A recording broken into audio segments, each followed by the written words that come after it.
नमस्कार प्यारे साथियों, मैं अजीत स्वागत करता हूं आपके अपने प्यारे परिवार रोजगार विद अंकित पर। कैसे हैं आप सब लोग? आशा करता हूं बहुत अच्छे होंगे, स्वस्थ होंगे, लाजवाब होंगे। तो जल्दी से लाइव आ जाइए, जुड़ जाइए मेरे साथ। हम लोग यहां पर बात करेंगे आज। इसकी पार्ट थर्ड है आज क्लास, यानी कि क्लास थर्ड होगी सुप्रीम कोर्ट की।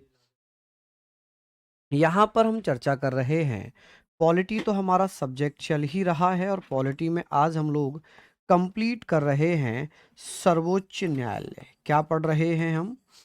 सर्वोच्च न्यायालय। अब सर्वोच्च न्यायालय के बारे में हम लोग बात कर रहे हैं।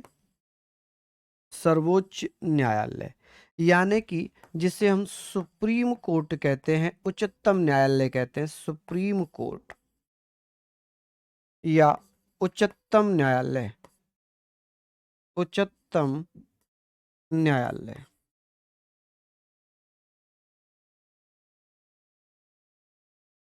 Supreme court. अब हम लोग जो पढ़ रहे थे, हम लोगों ने कहाँ तक पढ़ लिया था? एक बार मुझे आप बता दीजिए कि हम लोगों ने पढ़ा था अनुच्छेद 124 खंड 6। आज हम यहाँ पर आगे बात करेंगे, थोड़ा सा आगे चलेंगे और इसमें हम लोग बात करेंगे। यहाँ पर मैं थोड़ा सा इसको जल्दी फिनिश करता हूँ, ऐसे बहुत लंबी क्लासेस जा रही हैं। आर्टिकल 124 क्लोज 7, इसमें लिखा है कि सुप्रीम कोर्ट के जो न्यायाधीश होंगे, इससे हम पहले हम 2 क्लासेस कर लिए और बहुत महत्वपूर्ण तरीके से पढ़ी हैं। प्रीवियस ईयर हम इसमें पढ़ रहे हैं, सारी चीज़ें प्रीवियस ईयर के आधार पर ही मैं करा रहा हूँ कि अनुच्छेद 124 में क्या है, 124 खंड 1 में क्या है, 2 में क्या है, 3 में क्या है, 4 में क्या है, 5 में क्या है, 6 में। ये आप समझना कि सर इसमें मैं काफी डिटेल आप लोगों को दे रहा हूं। तो आप कहेंगे सर सुप्रीम कोर्ट के न्यायाधीशों पर प्रतिबंध। सुप्रीम कोर्ट के जो न्यायाधीश हैं, आप कहेंगे सर न्यायाधीशों पर प्रतिबंध। आप कहेंगे भैया प्रतिबंध। बहुत अच्छा क्वेश्चन बनेगा कि सर यहां पर पूछा जाएगा, आप कहेंगे सर रेस्ट्रिक्शंस, प्रतिबंध, रेस्ट्रिक्शंस ऑफ, आप कहेंगे सर ऑफ जजेस of Supreme court, restrictions, the restrictions of judges of supreme court, ठीक है, ऑफ सुप्रीम कोर्ट। यहां पर आप लिख सकते हैं ऑफ सुप्रीम कोर्ट कि सर इन पे क्या प्रतिबंध लगा हुआ है। इन पे प्रतिबंध क्या है? इन पे प्रतिबंध है कि जो सुप्रीम कोर्ट के न्यायाधीश हैं, ये भैया कहीं भी वकालत, रिटायरमेंट के बाद भारत के किसी भी न्यायालय में वकालत नहीं कर सकते। इन पे क्या प्रतिबंध लगा हुआ है भैया? आप कहेंगे सर इन पे, माफी चाहूंगा फोन साइलेंट करना भूल गया था, अभी साइलेंट किया है। तो हम बात कर रहे थे कि सर जो सुप्रीम कोर्ट के न्यायाधीश हैं, इन पर प्रतिबंध ये है कि आफ्टर रिटायरमेंट, आप कहेंगे सर आफ्टर रिटायरमेंट, ठीक है जी, रिटायरमेंट, यानी कि ये आफ्टर रिटायरमेंट, सेवानिवृत्ति के बाद। रिटायरमेंट का मतलब है सेवानिवृत्ति के बाद, यानी कि सेवानिवृत्ति, सेवानिवृत्ति के बाद, के बाद, यहां पर हम लोग कहेंगे सेवानिवृत्ति के बाद। चलिए बहुत बढ़िया, सेवानिवृत्ति के बाद हम लोग यहां पर बात करेंगे, किसी भी न्यायालय में वकालत नहीं कर सकते, किसी भी न्यायालय में वकालत नहीं कर सकते हैं, न्यायालय में वकालत नहीं कर सकते। ये चीजें आप लोग पढ़ सकते हैं, वकालत नहीं कर सकते, ठीक है। वकालत यानी कि प्रैक्टिस नहीं कर सकते, ठीक है, वकालत यानी कि प्रैक्टिस नहीं कर सकते, किसी भी न्यायालय में वकालत नहीं कर सकते हैं। समझ गए? चलिए, ये तो हम यहीं पर खत्म करेंगे। आर्टिकल 124 बहुत लंबा जा रहा था। अभी हम लोग बात करते हैं कि सर जो सुप्रीम कोर्ट के न्यायाधीश हैं, इन्हें वेतन भत्ते कौन से आर्टिकल में दिए जाते हैं? तो अनुच्छेद 125 कि सुप्रीम कोर्ट के जो न्यायाधीश हैं, इनके वेतन अलाउंसेस वगैरह कौन सी आर्टिकल में मिलते हैं? तो आप लोग मुझे जरूर बताइएगा। आप कहेंगे सर यहां पर हम लोग बात कर लेते हैं, इसमें लिखा है कि सर सुप्रीम कोर्ट के जजेस को जो वेतन दिया जाता है, सुप्रीम कोर्ट के जजेस का वेतन, जजेस का वेतन, वेतन आप समझते हैं सैलरी, कि सर सैलरी कितनी मिलती है, कौन कौन भैया बताएंगे। जैसे कि अगर मैं बात करूं कि आर्टिकल 125 कहता है कि जो चीफ जस्टिस है, चीफ जस्टिस ऑफ इंडिया, जिसे सुप्रीम कोर्ट का मुख्य न्यायाधीश कहते हैं, चीफ जस्टिस ऑफ इंडिया या मुख्य न्यायाधीश लिखूं, इतना तो आप समझ ही जाएंगे कि मैं किसकी बात कर रहा हूं।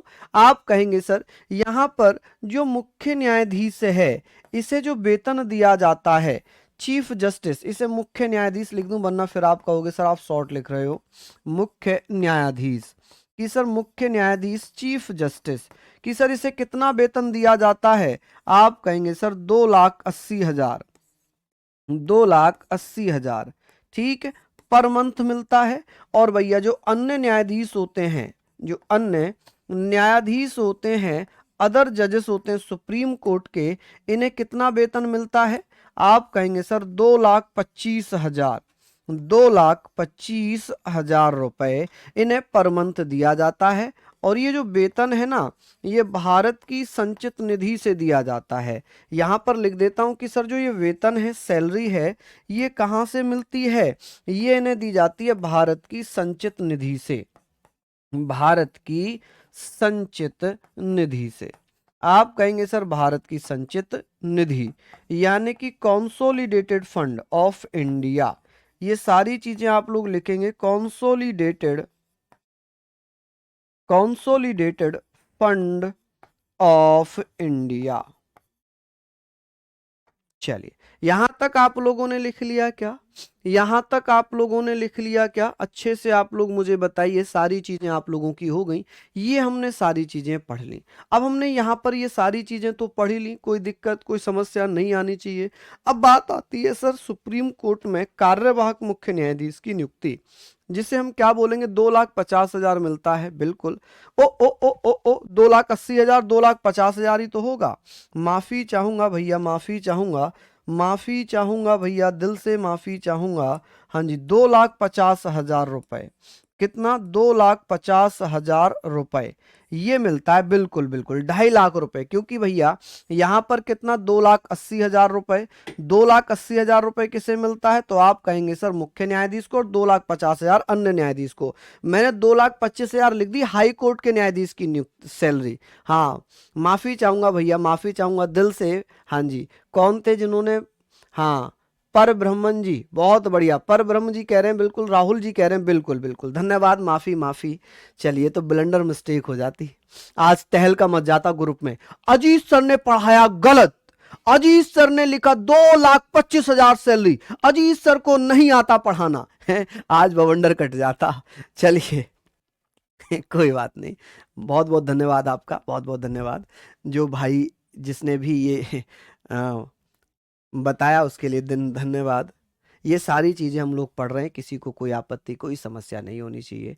चलिए आप लोग मुझे बताइए, यहाँ पर हमने पढ़ लिया, सिंपल सी चीज़ें हैं, इसको आप लोग अच्छे से पढ़ेंगे कि सर अब हम बात करेंगे। सर एक आर्टिकल है, एक आर्टिकल दिया हुआ है, आर्टिकल 126।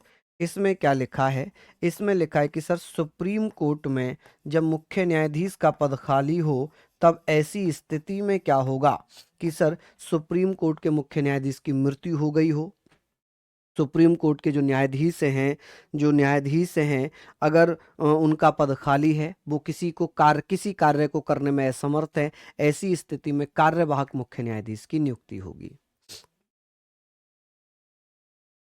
चलिए बहुत बढ़िया, यहाँ पर हम लोग बात कर लेते हैं। ये सारी चीज़ें आपने लिख ली कि सर सुप्रीम कोर्ट में अगर मैं बात कर रहा हूँ तो आप कहेंगे सुप्रीम कोर्ट में भैया कार्यवाहक मुख्य न्यायाधीश की नियुक्ति, किसकी, कार्यवाहक मुख्य न्यायाधीश की नियुक्ति, मुख्य न्यायाधीश की नियुक्ति। अब मुख्य न्यायाधीश की नियुक्ति के बारे में हम बात कर रहे हैं। मुख्य न्यायाधीश यानी कि एक्टिंग चीफ जस्टिस, क्या बोलते हैं इसको, हम बोलते हैं जी acting chief justice, acting chief justice.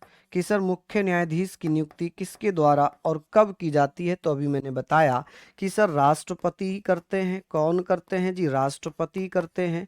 यहां तक हमने पढ़ लिया कि सर राष्ट्रपति के द्वारा, लेकिन कब? जब भैया मुख्य न्यायाधीश का पद खाली हो, ऐसी स्थिति में हम लोग बात कर रहे हैं। चलिए मुझे बताइए कि भैया यहाँ पर हम लोगों ने बात कर ली, सिलेबस का मैं ऑलरेडी बता चुका हूँ कि लगभग 35 से 40 क्लासेस होंगी। अब मैं कंटिन्यू तो काउंट नहीं कर सकता ना कितनी क्लासेस हैं। आप 10 बार पूछोगे या 20 बार पूछोगे तो मेरा सवाल तो एक ही रहेगा कि भैया मेरा प्रयास तो ज़्यादा से ज़्यादा जल्दी ख़त्म करने का है। हालांकि मैं इसको मार्च में ख़त्म कर दूंगा, ये मेरा प्रयास रहने वाला है। ठीक है जी। चलिए चलिए बता दीजिए, हम लोगों ने यहाँ पर लिख लिया, बहुत बढ़िया सर। 33 जज में से एक को बनाए जाएंगे। भैया मुख्य न्यायाधीश जो सुप्रीम कोर्ट में सबसे सीनियर न्यायाधीश होगा उसी को एक्टिंग चीफ जस्टिस बनाया जाएगा।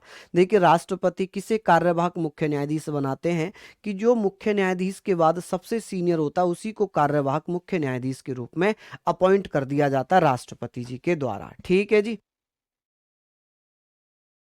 चलिए ये सारी चीजें हमने पढ़ ली। यहां पर हमने पढ़ा कि सर अब बात आती है आर्टिकल 127 की। अब अनुच्छेद अनुच्छेद बहुत बढ़िया, यहां पर हम बात करेंगे कि सर ये आप लोग मुझे बताइए सर, आर्टिकल आर्टिकल 127 इसमें क्या लिखा हुआ है कि ऐसी स्थिति में जब ये प्रावधान हो जाए या ये जब महत्वपूर्ण हो जाए कि भैया सुप्रीम कोर्ट में कोरम पूरा नहीं है, गढ़ पूर्ति नहीं है, बैठकों के लिए एक निश्चित संख्या नहीं है, ऐसी स्थिति में मुख्य न्यायाधीश राष्ट्रपति से सलाह लेकर तदर्व न्यायाधीश की नियुक्ति कर सकते हैं। किसकी? तदर्व न्यायाधीश की नियुक्ति कर सकते हैं। यानी कि सुप्रीम कोर्ट में तदर्व न्यायाधीश की नियुक्ति, सुप्रीम कोर्ट में तदर्व न्यायाधीश की नियुक्ति। ठीक है जी, तदर्व न्यायाधीश की नियुक्ति। चलिए यहां तक हम लोग बात कर लेते हैं नियुक्ति, यानी कि अपॉइंटमेंट ऑफ, आप कहेंगे sir appointment of ad hoc justice. कि सर एडॉक जस्टिस कौन होता है? एडॉक जस्टिस किसके द्वारा अपॉइंट किया जाता है? तो यहां पर हम कहेंगे सर इसकी नियुक्ति कौन करेंगे? तो इसकी नियुक्ति की जाती है मुख्य न्यायाधीश के द्वारा। जो सुप्रीम कोर्ट के मुख्य न्यायाधीश होते हैं उनके द्वारा, मुख्य न्यायाधीश द्वारा। ठीक है, किसके द्वारा? मुख्य न्यायाधीश द्वारा, वाय चीफ जस्टिस। यानी कि किसके द्वारा अपॉइंट किया जाता है? वाय चीफ जस्टिस। ठीक है, लेकिन किसकी सलाह पर? आप कहेंगे सर राष्ट्रपति की सलाह से। किसकी सलाह से? आप कहेंगे सर राष्ट्रपति की सलाह से। राष्ट्रपति की सलाह लेकर ही क्या किया जाता है? On the advice of the president. आप कहेंगे sir on the advice of president, कि भैया राष्ट्रपति की सलाह से। किसकी सलाह से जी? आप कहेंगे सर राष्ट्रपति की सलाह से ही क्या किया जाता है? एडॉक जस्टिस की अपॉइंटमेंट की जाती है। और ये तदर्व न्यायाधीश कब बनाए जाते हैं? तो आप कहेंगे सर जब सुप्रीम कोर्ट में गढ़ पूर्ति ना हो, बैठकों के लिए। ठीक है जी, किसके लिए? बैठकों के लिए यानी कि मीटिंग्स के लिए गढ़ पूर्ति ना हो। गढ़ पूर्ति का मतलब है कोरम ना हो, गढ़ पूर्ति। तो आप कहेंगे सर क्या ना हो जी? यहाँ पर कोरम, गढ़ पूर्ति कोरम ना हो। ठीक है, ना हो। ऐसी स्थिति में जब बैठकों के लिए एक निश्चित संख्या जजों की ना हो, तब तक भैया क्या किया जाएगा? तदर्व न्यायाधीशों की नियुक्ति होती रहेगी। किसकी नियुक्ति होती रहेगी? न्यायाधीशों की नियुक्ति होगी। चलिए अब बात आती है सर एक आर्टिकल यहां पर और है, आर्टिकल 128। इसमें हम पढ़ रहे हैं, यहां पर हम पढ़ रहे हैं, बहुत महत्वपूर्ण है ये आर्टिकल्स, कि सर इसमें क्या लिखा हुआ है? आप कहेंगे सुप्रीम कोर्ट में सेवानिवृत्त न्यायाधीशों की नियुक्ति। कि जब सेवानिवृत्त न्यायाधीश हैं, सेवानिवृत्त न्यायाधीशों की नियुक्ति। कि सर न्यायाधीशों की नियुक्ति क्यों की जाती है? इनकी नियुक्ति जल्दी से बताइए कि भैया क्यों की जाती है इनकी नियुक्ति? अपॉइंटमेंट की बात होगी। आप कहेंगे सर अपॉइंटमेंट ऑफ रिटायर्ड जजेस। आप कहेंगे सर रिटायर्ड जजेस। कि भैया रिटायर्ड जजेस की नियुक्ति क्यों की जाती है, जल्दी जल्दी से बता दीजिएगा। रिटायर्ड जजेस तो भैया किसके द्वारा की जाती है, ये कौन साथी बताएंगे। अनुच्छेद 128 कहता है कि भैया मुख्य न्यायाधीश राष्ट्रपति से सलाह लेकर जब सुप्रीम कोर्ट में केसेस की संख्या ज्यादा हो जाए, मुकदमों की संख्या ज्यादा बढ़ जाए, वर्कलोड ज्यादा हो जाए, ऐसी स्थिति में रिटायर्ड जजेस की नियुक्ति राष्ट्रपति की सलाह पर मुख्य न्यायाधीश के द्वारा की जाती है। ठीक है जी, चलिए 35 क्लास हो गई क्या आज, 35 हो गई। तो मुझे लग रहा है कि भैया अभी तो क्लासेस इसमें फिर 8-7 और होंगी, यानी कि 45 के आसपास क्लासेस पहुंच जाएंगी फिर तो हमारी। चलिए यहां पर हमने पढ़ लिया, तो अब मैं क्या करूं भाई ये बताओ, अगर इसमें मैं क्या कर सकता हूं, क्लासेस की संख्या ज्यादा हो रही है तो मैं ऐसे तो नहीं कर सकता कि भाई आपका सिलेबस छोड़ दूं। आप बताओ क्या मैं ऐसा कर सकता हूं, एक जेन्युइन आप बताओ, एज ए स्टूडेंट मत बताओ, एक बीइंग ह्यूमन बताओ, क्या भाई अगर मैं सिलेबस छोड़ूंगा तब भी आप मुझे ही गालियां दोगे कि आपने सिलेबस कंप्लीट नहीं कराया, मैं डिटेल में नहीं कराऊं तब भी आप मुझे ही गालियां दोगे कि सर आपने डिटेल नहीं पढ़ाई, ऊपर ऊपर से पढ़ा दिया, मैं अगर आपको कम पढ़ाऊं तब भी मुझे ही गालियां दोगे, यानी कि हर सूरत में आप मुझे ही गालियां देने वाले हो, हर तरफ से आप मुझे ही गालियां देने वाले हो, है ना, कि ये आपकी गलती है, आपने ये टॉपिक नहीं कराया, है ना। भैया मैं तो आपको प्रीवियस ईयर के आधार पर करा रहा हूं, जो आपको आपके एग्जाम में आया हुआ है। भैया 4-5 क्वेश्चंस की वैल्यू बहुत होती है पॉलिटी में, और किसी किसी में 6-6 क्वेश्चन भी हैं, किसी में 5-5 के हैं, किसी में 7 भी हैं, तो भैया पॉलिटी का बहुत बड़ा वेटेज है। तो इसको जब तक आप पूरे डिटेल में नहीं पढ़ोगे तो फिर कैसे काम चलेगा मुझे बताओ, चाहे 36 हो चाहे 50 हो, एक डजंट मैटर। ठीक है, तो मेरी मजबूरी यह है कि मुझे सारा कुछ कराना पड़ेगा, और मैं भैया पूरे आराम से ही कराऊंगा, मुझे जल्दीबाजी नहीं करनी जी, मुझे जल्दीबाजी बिल्कुल भी नहीं करनी। मैं आपको पता है क्लास में मैं ना के बराबर बातें करता हूं, ना के बराबर कमेंट पढ़ता हूं, वो इसीलिए कि मुझे ये सिलेबस कंप्लीट करना है। ठीक है, मुझे खुद नहीं पता चलता कि 1 घंटा कैसे बीत जाता है मेरा, मैं ये सोचता हूँ अरे अभी तो स्टार्ट ही हुई थी अब 1 घंटा हो गया। चलिए यहां तक हम लोगों ने पढ़ लिया, सारी चीजों के बारे में हमने पढ़ लिया कि सर कौन करता है, तो आप कहेंगे सर मुख्य न्यायाधीश, जो सुप्रीम कोर्ट का मुख्य न्यायाधीश होगा, मुख्य न्यायाधीश द्वारा, वाय चीफ जस्टिस, किसके द्वारा किया जाता है, वाय चीफ जस्टिस। ठीक है जी, चीफ जस्टिस। चलिए अब बात यहां पर आनी है वाई चीफ जस्टिस। अब ये मुझे बताइए कि सर राष्ट्रपति की सलाह पर, किसकी सलाह पर, राष्ट्रपति की सलाह पर। चलिए बहुत बढ़िया, राष्ट्रपति की सलाह पर। चलिए सिंपल सी चीजें हैं, यहां तक हम लोगों ने लिख लिया, हम लोगों ने यहां पर सारी चीजें लिख लिया। नहीं भैया अभिषेक मैं टेंशन भी नहीं लेता मैं बहुत टेंशन फ्री व्यक्ति हूं, मैं बड़ा मस्त मौला टाइप का व्यक्ति हूं, मुझे पता है कि एग्जाम में क्या आ रहा है क्या नहीं आ रहा है, तो आप कितना भी बोलो कितनी भी चीजें करो, मैं तो उसी के अकॉर्डिंग पढ़ाऊंगा, क्योंकि मैं जानता हूं आप बच्चे हैं, मैं जानता हूं कि आप बच्चे हैं और बच्चों का ये स्वभाव होता है।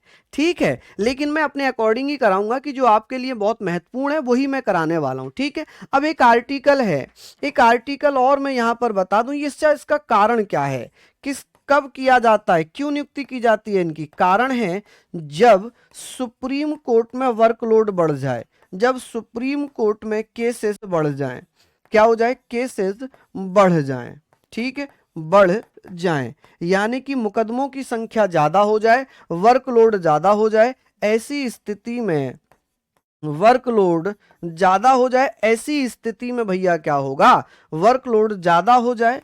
ठीक है, ऐसी स्थिति में क्या किया जाता है, होने पर भैया रिटायर्ड जजेस की नियुक्ति की जाती है। ठीक है जी, चलिए बहुत बढ़िया, चलिए बहुत शानदार। यहां पर आप लोग लिख लीजिए कि सर मुख्य न्यायाधीश के द्वारा राष्ट्रपति की सलाह पर जब सुप्रीम कोर्ट में बढ़ जाए, क्या भैया केसेस बढ़ जाएं। और यहां पर हम लोगों ने लिख लिया, यहां पर हम लोगों ने लिख लिया कि भैया सेवानिवृत्त न्यायाधीश हुआ और भैया तदर्व न्यायाधीश हुआ। अब बात आती है सर आर्टिकल 130 129 की, सीक्वेंस में ही चल रहे हैं। आर्टिकल 129 क्या कहता है, ये भी इंपॉर्टेंट है, ये माने ये सबसे ज्यादा इंपॉर्टेंट है आज जितने अभी आर्टिकल हमने पढ़े हैं।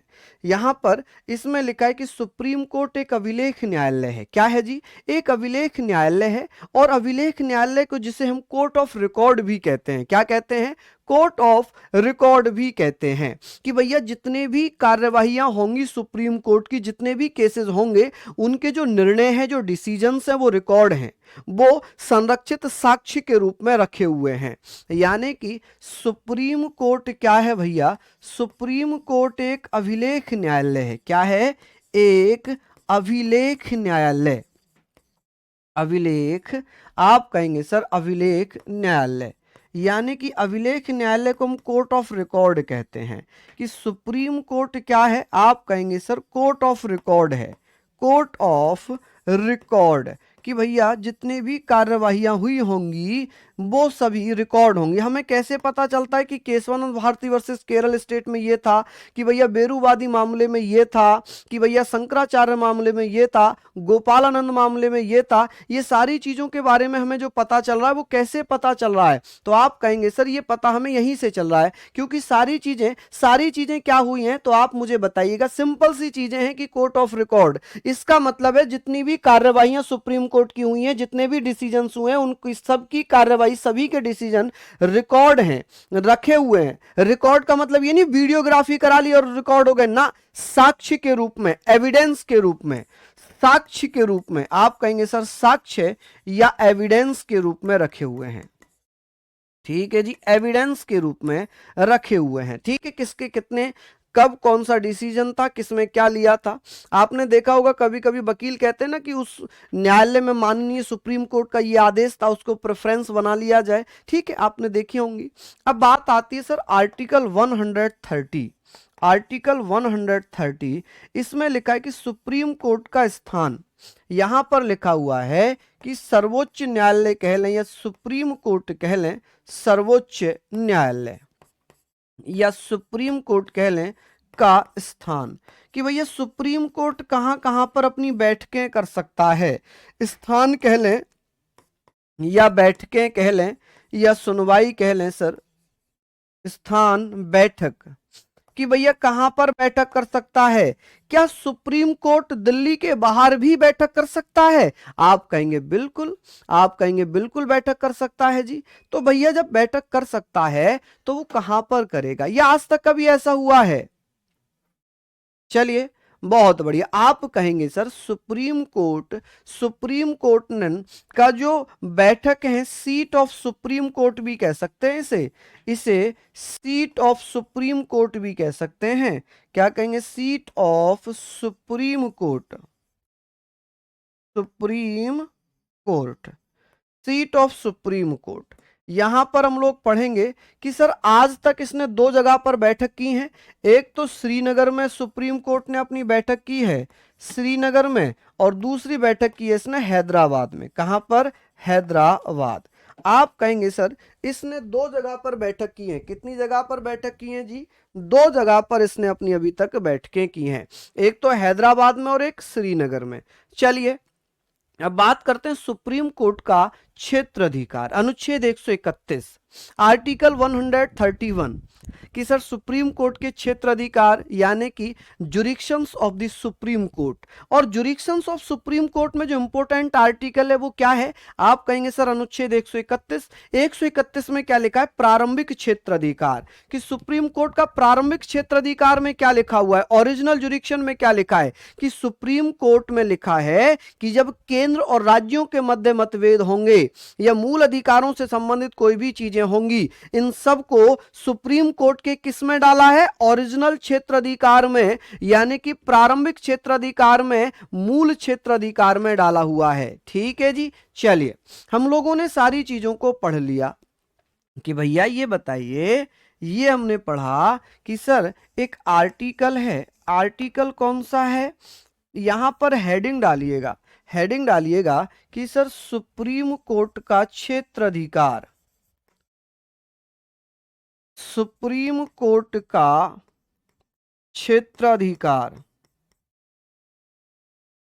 सुप्रीम कोर्ट का क्षेत्राधिकार। जुरिक्शन की बात करते हैं, आप कहेंगे सर जुरिक्शन। आप मुझे बता सकते हैं सर जुरिक्शन क्या है सुप्रीम कोर्ट का, आप जल्दी जल्दी से बता दीजिएगा कि jurisdiction of Supreme Court, of Supreme Court, कि सर यहां पर हम जो आर्टिकल पढ़ने वाले हैं वो हम पढ़ने वाले हैं कौन कौन से, अनुच्छेद 100, 131, क्या लिखा है इसमें, चलिए बता दीजिए। जुडिक्शन, सही से लिखूं, साफ से लीजिए, जुडिक्शन ऑफ सुप्रीम कोर्ट। अब तो साफ दिख गया, स्पेलिंग वैसे साफ ही लिखी, ये भी मिटाऊं क्या, ये एस लिखा हुआ है, एस। अब बात यहां पर आ गई सर, जुरिक्शन की बात हो गई, ठीक है जी, चलिए बता दीजिए। हाँ जी, बहुत बढ़िया। जब हम इन सारी चीजों पर बात कर रहे हैं तो आप मुझे क्या बताइएगा कि सर, हाँ बहुत बढ़िया, कोई दिक्कत तो नहीं है ना, तो यहां तो कोई दिक्कत है नहीं, बताएं। बहुत बढ़िया। हाँ जी, नहीं नहीं, अगर राज्य और केंद्र में आपस में मतभेद होंगे तो वो सुप्रीम कोर्ट के अनुच्छेद 131 में जाएंगे, जिसे हम कहते हैं भैया जुरिक्शन ऑफ सुप्रीम कोर्ट, यानी कि मूल ओरिजिनल जुरिक्शन बोलेंगे। क्या बोलेंगे जी, ओरिजिनल जुरिक्शन। तदर्व न्यायाधीश का मतलब होता है कि जब कभी भी सुप्रीम कोर्ट में बैठकों के लिए संख्या निश्चित ना हो, यानी कि बैठक होनी और जज जज कम है, एक निश्चित संख्या नहीं है बैठकों के लिए, तब सुप्रीम कोर्ट में तदर्व न्यायाधीश की नियुक्ति की जाती है।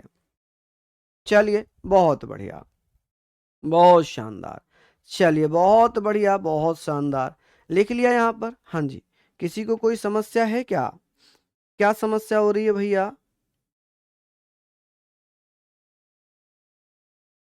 चलिए बहुत शानदार। यहां पर हम बात करेंगे कि सर, पहले मैं एक आर्टिकल आपको बता देता हूं कि आर्टिकल है 131, 131। आप कहेंगे सर सुप्रीम कोर्ट का प्रारंभिक, प्रारंभिक, आप कहेंगे सर प्रारंभिक क्षेत्राधिकार, प्रारंभिक या मूल क्षेत्राधिकार, मूल क्षेत्राधिकार, मूल क्षेत्राधिकार को ओरिजिनल जुरिक्शन कहते हैं। क्या कहते हैं जी, आप कहेंगे सर इसको ओरिजिनल जुरिक्शन के नाम से हम पढ़ेंगे, ओरिजिनल जुरिक्शन।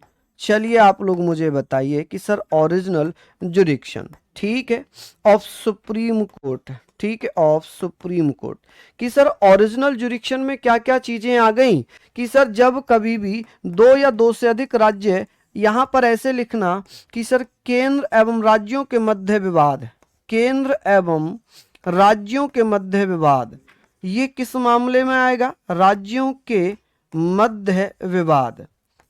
तो ये जो आएगा ना, ये सुप्रीम कोर्ट का प्रारंभिक क्षेत्राधिकार आएगा, ठीक है। Dispute, dispute between, dispute between centre, between centre and state, आप कहेंगे सेंटर एंड स्टेट्स, यदि राज्य और केंद्र के मध्य कोई विवाद है तो ये इसमें आएगा। आप कहेंगे दो राज्य एक तरफ, कुछ राज्य एक तरफ, वो सब किस में आ जाएंगे,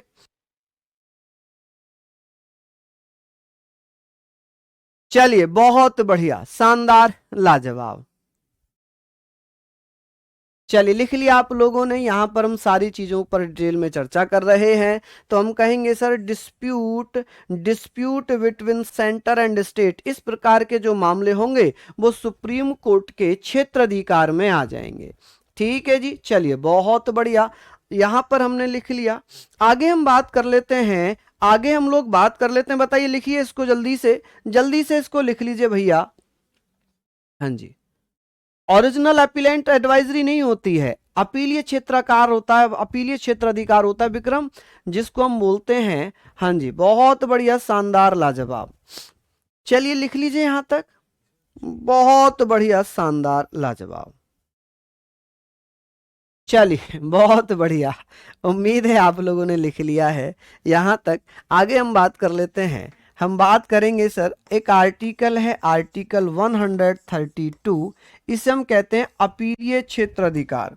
सुप्रीम कोर्ट में अपीलीय क्षेत्राधिकार, यानी कि किस मामले में अपील की जा सकती है, तो संवैधानिक मामलों में अपील, कि सर संवैधानिक मामलों में अपील कौन से आर्टिकल में की जाएगी, कि संविधान से जुड़े हुए कोई भी मामले होंगे, संवैधानिक मामलों में, संवैधानिक मामलों में अपील,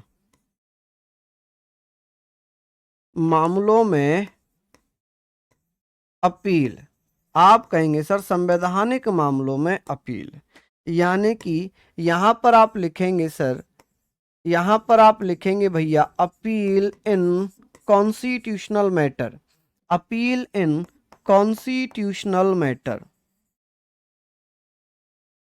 मैटर कि भैया जो भी कॉन्स्टिट्यूशनल मैटर होंगे इनमें क्या किया जाएगा, अपील की जाएगी। ठीक है जी, कॉन्स्टिट्यूशनल मैटर्स कि संविधान से जुड़े हुए जितने भी मामले होंगे इनको लेकर हम सुप्रीम कोर्ट में कौन से आर्टिकल के तहत जा सकते हैं, अनुच्छेद 132 के तहत। अब बात आती है सर आर्टिकल 133, अनुच्छेद 133, इसमें लिखा हुआ है कि सिविल मामलों में सुप्रीम कोर्ट में अपील, सिविल मामलों में अपील कि भैया सिविल मामलों में आप अपील कर सकते हैं सुप्रीम कोर्ट में, appeal in civil matters, appeal in, आप कहेंगे sir civil matters, civil matters. ठीक है जी, यहां पर आप लिखेंगे अपील इन सिविल मैटर्स। चलिए बहुत बढ़िया, यहां पर आप लोग भैया लिख लीजिए जल्दी जल्दी से कि sir appeal in civil matters कि जो पारिवारिक मामले हो गए, सिविल मैटर्स हो गए, उनसे संबंधित चीजें हो जाएंगी।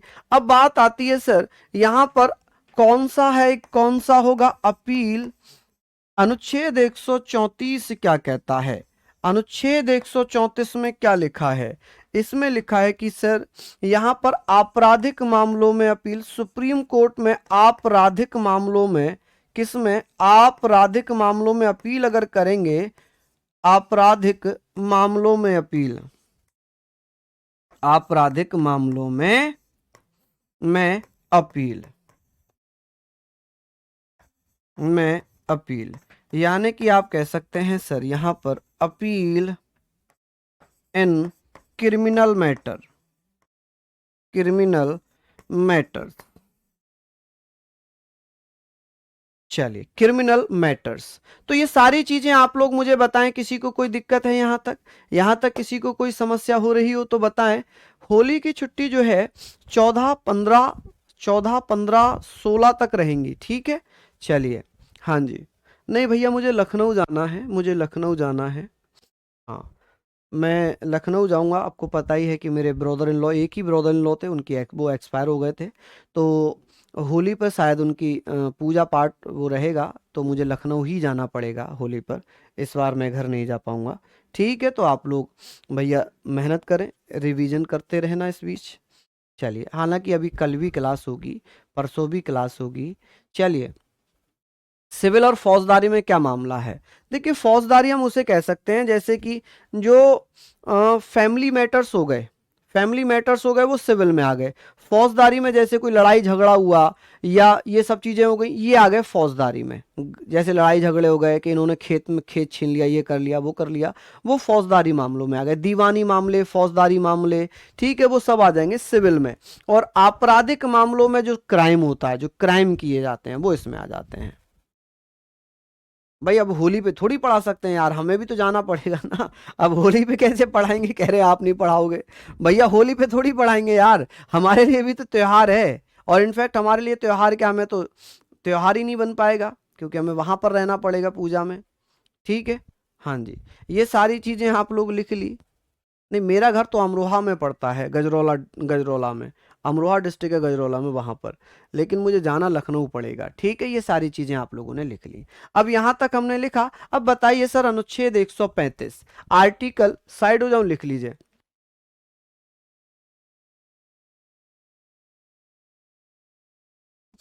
बहुत बढ़िया।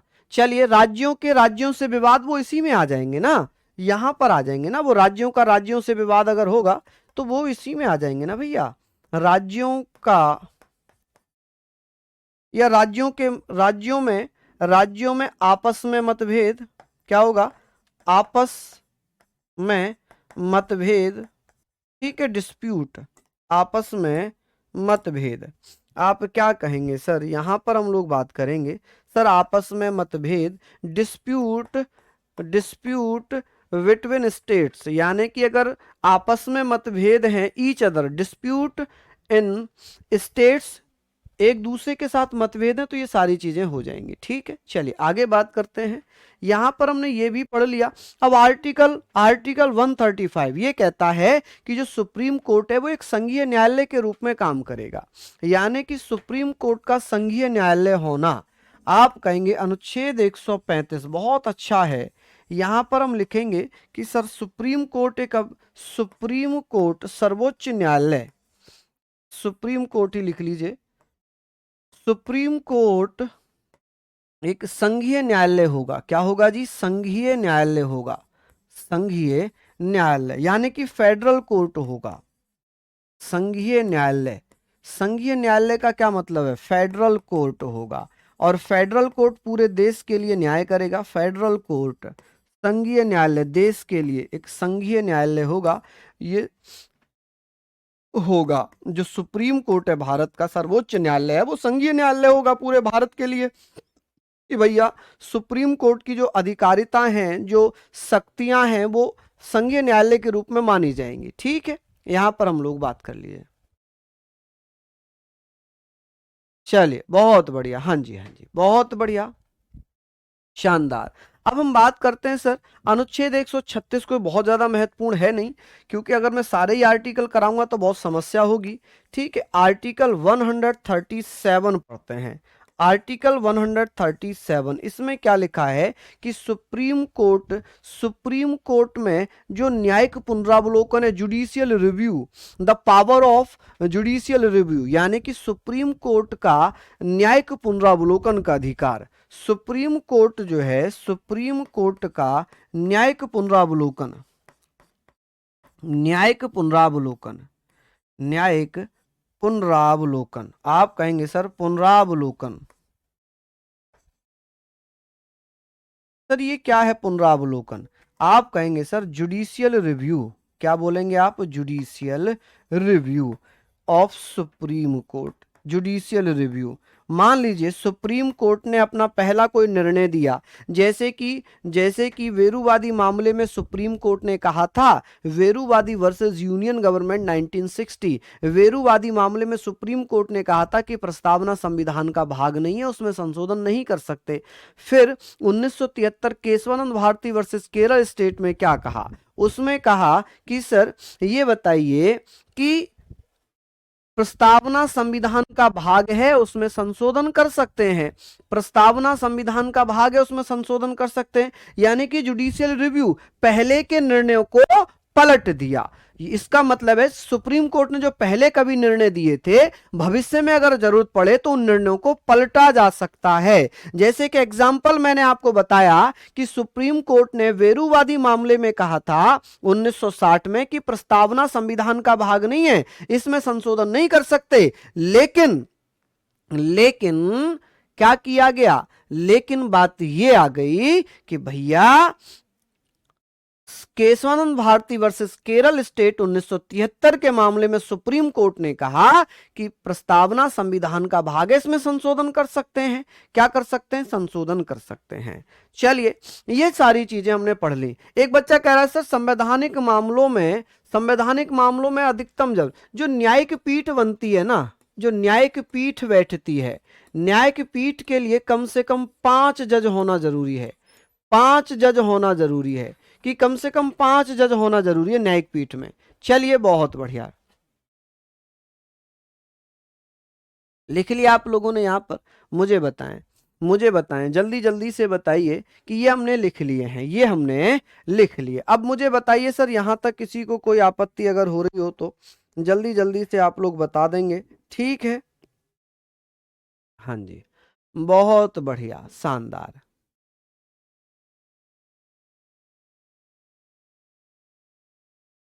बताओ, एक ने तो मेरा धर्म ही परिवर्तित कर दिया। मतलब कुछ नहीं मिल रहा तो कि चलो यही सही, ऐसे ही कर लेते हैं। कुछ इंपॉर्टेंट फैक्ट बता रहा हूं मैं आप लोगों को, कुछ महत्वपूर्ण फैक्ट्स। चलिए आप मुझे बताइएगा कि सर ये बताइए कि प्रथम प्रथम मुख्य न्यायाधीश कौन थे? यहां पर अभी आप लोग मुझे बताएं, प्रथम मुख्य न्यायाधीश, भारत के पहले मुख्य न्यायाधीश कौन थे? चीफ जस्टिस ऑफ इंडिया या सुप्रीम कोर्ट के पहले मुख्य न्यायाधीश थे, जिनको मैंने अभी थोड़ी कल लिखवाया था, हरीलाल जेकानिया या हीरा लाल जेकानिया। हरी लाल कह लें, हीरा लाल कह लें, एक ही बात है, दोनों एक ही नाम है, हीरा लाल जेकानिया। ठीक है जी, जे कानिया। चलिए अब बात करेंगे सर, वर्तमान मुख्य न्यायाधीश कौन है? वर्तमान सीजेआई कौन है? संजीव खन्ना। कौन है जी? आप कहेंगे भैया संजीव खन्ना। कौन है? संजीव खन्ना। चलिए आगे बात कर लेते हैं। संजीव खन्ना जी हो गए। यहां पर हम बात करेंगे सर, ये सारी चीजें हमने लिख ली। अब बात करेंगे, संजीव खन्ना जी हो गए, कि प्रथम महिला न्यायाधीश कौन थी सुप्रीम कोर्ट में? प्रथम महिला न्यायाधीश, महिला जज। उच्चतम न्यायालय की बात हो रही है। किसकी बात हो रही है जी? आप कहेंगे सर उच्चतम न्यायालय की बात हो रही है। किसकी? उच्चतम यानी कि सुप्रीम कोर्ट, उच्चतम न्यायालय। और उच्चतम न्यायालय को हम सुप्रीम कोर्ट ही कहते हैं। आप कहेंगे सर फातिमा बीवी, मीरा साहेब फातिमा बीवी, इनका पूरा नाम है मीरा साहेब फातिमा बीवी, मीरा साहेब फातिमा बीवी। तो इन्हें फातिमा बीवी के नाम से जानते हैं, मीरा साहेब फातिमा बीवी। अच्छा, ये हमने लिख लिया, ये हमने लिख लिया। अब ये बताइए कि यहाँ पर नोट करके लिखिएगा, नोट, देश की पहली, देश में प्रथम महिला न्यायाधीश कौन थी? प्रथम महिला न्यायाधीश, प्रथम महिला न्यायाधीश, महिला न्यायाधीश। तो आप क्या कहेंगे सर? फर्स्ट फीमेल जज। क्या नाम है? कौन भैया बता रहे हैं? चलिए इसका मैं आंसर आप लोगों से जानना चाहता हूं। चलिए, हाँ जी, बहुत बढ़िया, शानदार। ये सारी चीजें आप लोगों ने लिख ली। अभी तो 140 से 143 आर्टिकल भी बचे हुए हैं। हाँ जी, चलिए जल्दी जल्दी से बता दीजिएगा। हम लोग यहाँ पर बात कर रहे हैं, आप मुझे बताएं। चलिए आप लोग मुझे बताएंगे तो आप कहेंगे सर अन्ना चांडी। कौन है जी? अन्ना चांडी। ये आपको किस किस को पता है, किसको नहीं पता? अन्ना चांडी। चलिए, अच्छा, हाई कोर्ट की पहली महिला न्यायाधीश, हाई कोर्ट में, हाई कोर्ट में प्रथम, हाई कोर्ट में प्रथम, प्रथम महिला न्यायाधीश बताइए आप मुझे कि सर हाई कोर्ट में पहली। देखिए मुस्लिम महिला भी यही हैं, मीरा साहिब फातिमा बीवी। ठीक है, मुस्लिम भी पहली यही है और सुप्रीम कोर्ट में भी पहली यही है। ठीक है, ये सारी चीजें हमने पढ़नी है कि सर पहली महिला न्यायाधीश और हाई कोर्ट की, हाई कोर्ट की प्रथम, प्रथम मुख्य महिला न्यायाधीश। ठीक है जी, चलिए बताइए। चलिए, हाई कोर्ट की प्रथम मुख्य महिला न्यायाधीश।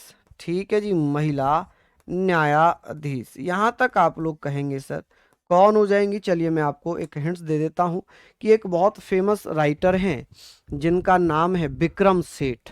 विक्रम सेठ की माता हैं जिनका नाम है लीला सेठ। क्या नाम है जी? लीला सेठ। चलिए बहुत बढ़िया, बहुत बढ़िया। चलिए बहुत शानदार, लाजवाब। लीला सेठ के बारे में बात कर रहा हूं।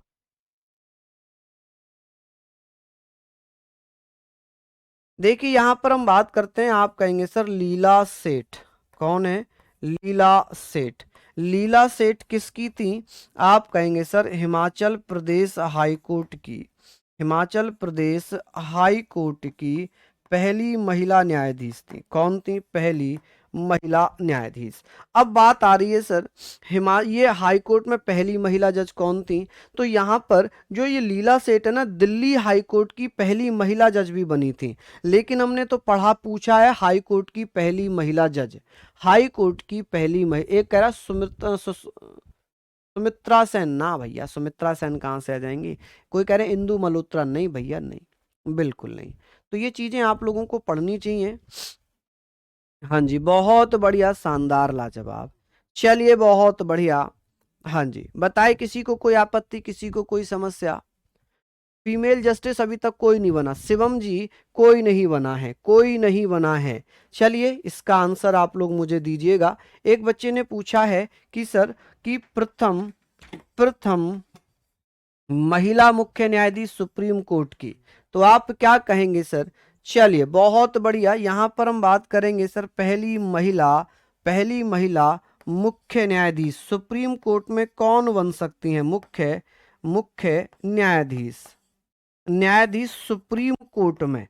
तो मैं आपको बताऊं कि ऐसा हो सकता है, मे बी ऐसा हो सकता है, मे बी का मतलब है मे बी 2027 में, 2027 अभी तो नहीं, लेकिन 2027 में जाकर क्या होगा, 2027 में बीवी नागरत्ना बन सकती हैं। कौन बन सकती हैं?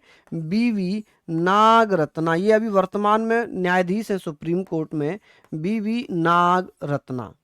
ठीक है जी, बीवी नागरत्ना। ठीक है, बेला त्रिवेदी और हिमा कोहली, तीनों को एक साथ अपॉइंट किया गया था, लेकिन अभी जो है बीवी नागरत्ना है और बेला त्रिवेदी है। हिमा कोहली रिटायर हो चुकी हैं। चलिए बहुत बढ़िया। ये मेवी इसलिए मैंने लिखा है कि जब तक अगर इनका स्वर्गवास हो जाए, वैसे ना इनका स्वर्गवास हो, ठीक है, लेकिन सीनियर सबसे ज्यादा यही हो जाएंगे 2027 में, तो इन्हीं को क्या बनाया जाएगा? मुख्य न्यायाधीश बनाया जाएगा। अब मैंने आपको एक क्वेश्चन यहां पर दिया था, तो इसका आंसर किसी ने नहीं बताया। भैया अन्ना चांडी तो भारत में किसी भी, ये केरल हाई कोर्ट में भी न्यायाधीश बनी थी। आवाज नहीं आ रही? आवाज तो आ रही है। केरल हाई कोर्ट में भी ये न्यायाधीश बनी थी, लेकिन हुआ क्या था कि भैया इनसे पहले कौन बन गई थी? तो आप कहेंगे फातिमा बीबी भी के हाई कोर्ट की महिला जज रह चुकी हैं। क्या रह चुकी हैं? महिला जज रह चुकी हैं। ठीक है जी, चलिए बहुत बढ़िया, यहां तक आप लोग मुझे बताएं। ठीक है, वर्तमान में है ये, वर्तमान में सुप्रीम कोर्ट में जज हैं ये। ठीक है, तो यहां तक हमने पढ़ा, इसका आप लोग मुझे जरा बताना, जरा, आप अपना घोड़े दौड़ाना। ठीक है, और अभी तो अनुच्छेद 140, 139, 141, 142, ठीक है, 143, 145 कुछ आर्टिकल बचे हुए हैं, जिसको हम कल पढ़ेंगे 5-10 मिनट। उसके बाद कल सुप्रीम कोर्ट तो नहीं, लेकिन कल हम महान्यायवादी स्टार्ट करेंगे। ठीक है, कल हम लोग ना, महान्यायवादी तो हमने पढ़ लिया ना। ये बताओ, हमने कैग भी पढ़ लिया क्या? सीएजी अभी नहीं पढ़ा है ना? सीएजी अभी थोड़ी पढ़ा है। चलिए, तो बहुत बहुत धन्यवाद, नमस्कार, जय हिंद, जय भारत।